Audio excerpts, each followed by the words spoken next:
Finally real ఎస్టేట్లో invest చేయాలి అనుకుంటున్న వాళ్ళకి what you want to say?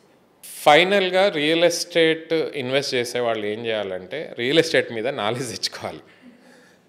తెచ్చుకోకుండా ఫ్రెండ్ చెప్పాడనో, రిలేటివ్స్ చెప్పారనో, వాళ్ళు కొన్నారనో, ఇంకెవరో కొన్నారని ఆ సోషల్ ప్రెజర్లోకి వెళ్ళి రియల్ ఎస్టేట్ అనేది కొనకూడదు, కొని లాస్ అవ్వకూడదు. మీరు రీసెర్చ్ చేయండి. ఇంతకుముందు అంటే టెక్నాలజీ లేదు, టూల్స్ లేవు, ఇన్ఫర్మేషన్ లేదు. ఇప్పుడు మీకు ఇన్ఫర్మేషన్ ఉంది, టూల్స్ ఉన్నాయి, టెక్నాలజీ ఉంది. మీరు 10 మంది అడిగితే చెప్పేవాళ్ళు కూడా ఉన్నారు, కన్సల్టెంట్లు ఉన్నారు, లీగల్ ఎక్స్పర్ట్స్ ఉన్నారు. ట్రాన్స్పరెన్సీ కూడా కొంచెం పెరిగింది. మీకు రిజిస్ట్రేషన్ డిపార్ట్మెంట్ వెబ్సైట్ ఉంది, ధరణి ఉంది, బిల్డింగ్ పర్మిషన్స్ వెబ్సైట్లన్నీ ఆన్లైన్ అయినాయి. మీరు వెళ్ళేసి వెరిఫై చేసుకోండి. మీకు ఇంకా ఓపిక ఉంటే గవర్నమెంట్ ఆఫీసెస్కి వెళ్ళి అడిగినా, సబ్ రిజిస్ట్రార్ ఆఫీస్కి వెళ్ళినా, ఎంఆర్ఓ ఆఫీస్కి వెళ్ళినా, ఆర్ గవర్నమెంట్ హెచ్ఎండి ఆఫీస్కి వెళ్ళినా ఇన్ఫర్మేషన్ ఇచ్చే పరిస్థితి కూడా ఉంది. కాకపోతే ఒక 2 రోజులు ఎక్కువ టైం పడుతుంది. అది చేయకుండా మీరు వెళ్ళిపోయి ఇక్కడ తక్కువ రేట్లో వస్తుంది వెళ్ళి కొనేద్దామని ఇబ్బంది పడిన వాళ్ళని నేను చాలామందిని చూస్తాను. నా దగ్గర కూడా చాలామంది అప్రోచ్ అవుతారు. అలా చేయకండి. You have right to ask any question, any document from the builder or the developer. మీరు గట్టిగా అడగండి. ఇవ్వను అంటే అక్కడ కొనకండి, సింపుల్. ఎవరైతే డాక్యుమెంట్స్ పబ్లిక్లో చూపెట్టారో, పబ్లిక్లో పెట్టారో ఆ ప్రాజెక్ట్లో మీరు కొనకండి. గాల్లో చెప్పినవి విని కొనొద్దు, సింపుల్. మీ money is hard and money. So దాన్ని మీరు వెళ్ళి గుడ్డిగా వెళ్ళి ఇన్వెస్ట్ చేయొద్దు. కావలిస్తే కన్సల్టెంట్ హెల్ప్ తీసుకోండి, ఏజెంట్స్ హెల్ప్ తీసుకోండి, కనుక్కోండి. And before purchasing check each and every document. Permissions ఉన్నాయా లేవా, బ్యాంకు లోన్ ఇస్తుందా లేదా.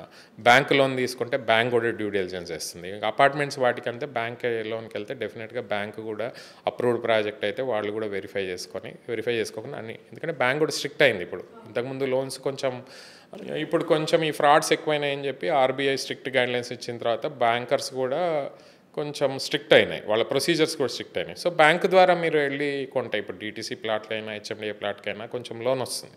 ఆ లోన్ మీరు అఫోర్డ్ చేయకపోతే ఆ లోన్ తీసుకుంటే వాళ్ళు కూడా వెరిఫై చేసుకుంటారు. సో అట్లయినా కొనుక్కోవచ్చు. సో రీసెంట్గా తెలంగాణ గవర్నమెంట్ తీసుకున్న ఇనిషియేటివ్స్ ఏంటి రియల్ ఎస్టేట్కి సంబంధించి? ఎప్పుడైతే రేవంత్ రెడ్డి గారి గవర్నమెంట్ ఫామ్ అయిందో అప్పటి నుంచి కొంచెం పెద్ద ప్రాజెక్ట్స్ మీద ఫోకస్ పెట్టారండి. అవి వస్తే డెఫినెట్గా హైదరాబాద్ రియల్ ఎస్టేట్ గ్రోత్ అనేది బెటర్ అవుతుంది. కొంచెం స్లోగా ఉంది కదా. అందులో కొన్ని ఏంటంటే మూసీ రివర్ ఫ్రంట్ డెవలప్మెంట్. కొంచెం ఆ మూసీ రివర్ ఫ్రంట్ డెవలప్మెంట్ మీరు సబర్మతి, గుజరాత్లో ఏదైతే సబర్మతి రివర్ ఫ్రంట్ ఎలా డెవలప్ అయిందో మూసీ డబుల్ ద సైజ్ ఉంది. సో డెఫినెట్గా మూసీ రివర్ ఫ్రంట్ డెవలప్మెంట్ అనేది పెద్ద ప్రాజెక్ట్, దానికి బడ్జెట్ కూడా పెరుగుతాయి. అక్కడ మీకు పార్క్స్ రావచ్చు, అమ్యూజ్మెంట్ పార్క్స్ రావచ్చు, 5 స్టార్ హోటల్స్ రావచ్చు రివర్ ఫ్రంట్ మీద. ఆ రివర్ ఫ్రంట్ మీద హై రైజ్ టవర్స్ కూడా చాలా ఓపెన్ ల్యాండ్ ఉంది. దగ్గర 1200 నుంచి 1400 ఎకరాలు ఓపెన్ అప్ అవుతుంది మూసీ రివర్ ఫ్రంట్ డెవలప్ అయితే. సో దాన్ని డెఫినెట్గా గవర్నమెంట్ ఆక్షన్ చేస్తే మనీ రెవెన్యూ వస్తుంది. దాంతోపాటు హైదరాబాద్కి కావాల్సిన ఏవైతే మీకు సోషల్ ఎలిమెంట్స్ కావాలో రియల్ ఎస్టేట్ రిలేటెడ్ రావచ్చు. 5 స్టార్ హోటల్స్, పార్క్స్, అమ్యూజ్మెంట్ పార్క్స్కి ల్యాండ్ దొరుకుతుంది, మంచి డెవలప్మెంట్ అవుతుంది. అట్లాగే మూసీ రివర్ కూడా క్లీన్ అవుతుంది. సో అదొక. నెక్స్ట్ ఏఐ సిటీ ఉంది అక్కడ. ఎక్కడైతే ఫార్మా సిటీ దగ్గర ఆర్టిఫిషియల్ ఇంటెలిజెన్స్ ఇప్పుడు ఈజ్ అ కీవర్డ్, బజ్వర్డ్ కాబట్టి AI based companies or technology కంపెనీస్కి ఇన్ఫ్రాస్ట్రక్చర్ అక్కడ ప్రొవైడ్ చేస్తే there will be lot of employment opportunity. అంతకుముందు ఫార్మా సిటీకి అనుకున్న ల్యాండ్ని ఏఐ సిటీకి కన్వర్ట్ చేస్తున్నారు. దానికి ఒక 300 మీటర్స్ రోడ్డు కూడా ప్రపోజ్ చేశారు. సో అది inter connecting regional ring road to అక్కడ రావిర్యాల దాకా. So that also bring in lot of change. దీనివల్ల ఏమవుతుందంటే ఎగ్జిట్ 15, 14, 13కి ఓఆర్ఆర్ మీద అక్కడ నుంచి రీజనల్ రింగ్ రోడ్ దాకా గ్రోత్ బాగా జరిగే ఛాన్సెస్ ఉన్నాయి. ఆల్రెడీ ప్రైసెస్ పెరిగినాయి హైదరాబాద్లో. మీరు అన్నట్టు ఎక్కడైతే ప్రైసెస్ స్టేబుల్ ఉన్నాయి ఇప్పుడైతే, అక్కడ మాత్రం ఆ 3 ఎగ్జిట్లో మాత్రం ప్రైసెస్ అనేవి పెరిగినాయి ఈ ఇనిషియేటివ్స్ వల్ల. తర్వాత బుద్వేల్ ఆక్షన్ అయింది కదా, అక్కడ కూడా కంపెనీస్ ప్రాజెక్ట్ స్టార్ట్ చేసినాయి. మై హోమ్ కానీ ప్రెస్టీజ్ కానీ. అది ఇంతకుముందు గవర్నమెంట్లోనే అయింది. కానీ ఆ ప్రాజెక్ట్ స్టార్ట్ అవ్వడం వల్ల హైకోర్టు కూడా అక్కడే రావడం వల్ల ఆ ఏరియాకు కూడా అక్కడ రింగ్ రోడ్ ఎగ్జిట్ కూడా క్రియేట్ చేస్తున్నారు. ఆ ప్రాజెక్టు వల్ల కూడా బుద్వేల్ ఏరియా, రాజేంద్ర నగర్ ఏరియా, శంషాబాద్ దాకా దాని ఎఫెక్ట్ ఉంది. ఆల్రెడీ శంషాబాద్లో మల్టిపుల్ కంపెనీస్ పెద్ద ప్రాజెక్ట్స్ ప్లాన్ చేస్తున్నాయి. ఆ ఏరియా కూడా బాగుంటుంది. రీసెంట్గా అంటే నిన్న న్యూస్ ఇది, మన సెంట్రల్ యూనివర్సిటీ బ్యాక్ సైడ్ అంటే టీఎన్జిఓస్ కాలనీస్కి మైక్రోసాఫ్ట్ ఈ వెనక సైడు ఒక 400 ఎకరాల గవర్నమెంట్ ల్యాండ్ ఉంది. అది ఎన్ని రోజుల నుంచో కొంచెము ఇష్యూస్లో ఉండింది, అది క్లియర్ అయినట్టుంది.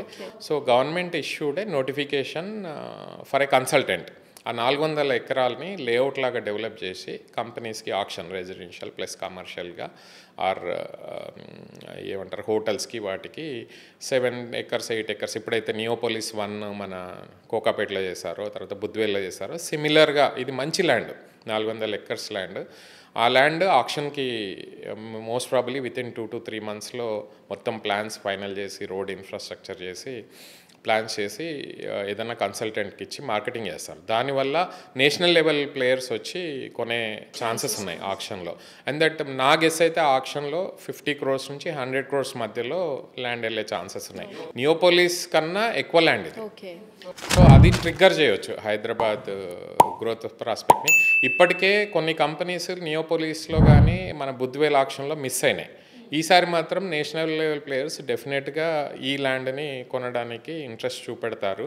హైదరాబాద్ గ్రోత్ కూడా వాళ్ళకి అర్థమైంది. ఇన్ని రోజులు గాడ్రేజ్కి అర్థం కాలే. గాడ్రేజ్ వచ్చిన రోజే, లాంచ్ చేసిన రోజే 50% ఆఫ్ ద ఫ్లాట్స్ అమ్ముడుపోయినాయి. బ్రిగేడ్ కూడా ఒక టవర్ లాంచ్ చేస్తే వితిన్ 3 days మొత్తం sold out.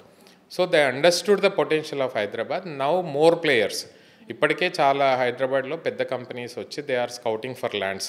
They are asking JLL కానీ, నైట్ ఫ్రాంక్ కానీ ఇట్లాంటి కంపెనీస్ని కన్సల్టెంట్లో పెట్టుకొని ల్యాండ్ స్కౌటింగ్ చేస్తున్నారు. సో ఈ 400 acres అనేది డెఫినెట్గా legal land, clear land, government auction చేస్తున్న ల్యాండ్ కాబట్టి పెద్ద కంపెనీస్ ఇంట్రెస్ట్ చూసే ఛాన్స్ ఉంటాయి. అట్లాగే లోకల్ ప్లేయర్స్ కూడా, టాప్ ప్లేయర్స్ ఉన్నారు, మై హోమ్, రాజ్ పుష్ప, అపర్ణ, వీళ్ళందరూ కూడా పార్టిసిపేట్ చేయడానికి కూడా ఛాన్స్ ఉంది. అట్లాగే చాలామంది ఇన్వెస్టర్లు కూడా గ్రూప్గా ఫామ్ అయ్యి కొనుక్కుంటారు.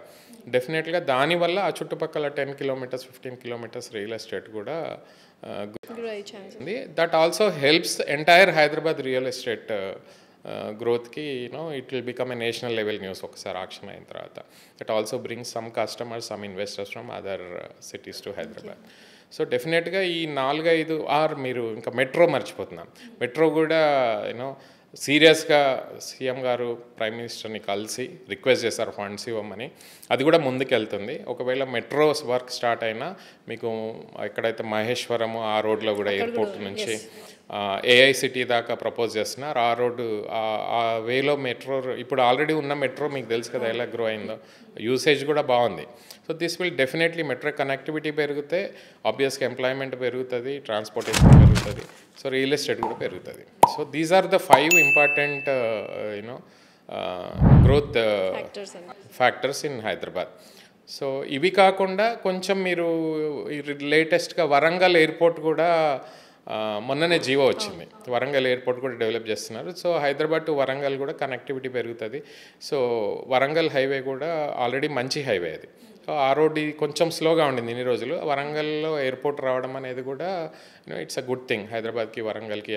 అంటే Warangal is the best second city. So తెలంగాణలో కూడా ఈ చిన్న సిటీస్ కూడా కొంచెము డెవలప్ చేస్తే ఓవరాల్గా హైదరాబాద్ రియల్ ఎస్టేట్ కూడా గ్రో అవుతుంది. ఓవరాల్గా తెలంగాణ కూడా ప్రాస్పర్ అవుతుంది.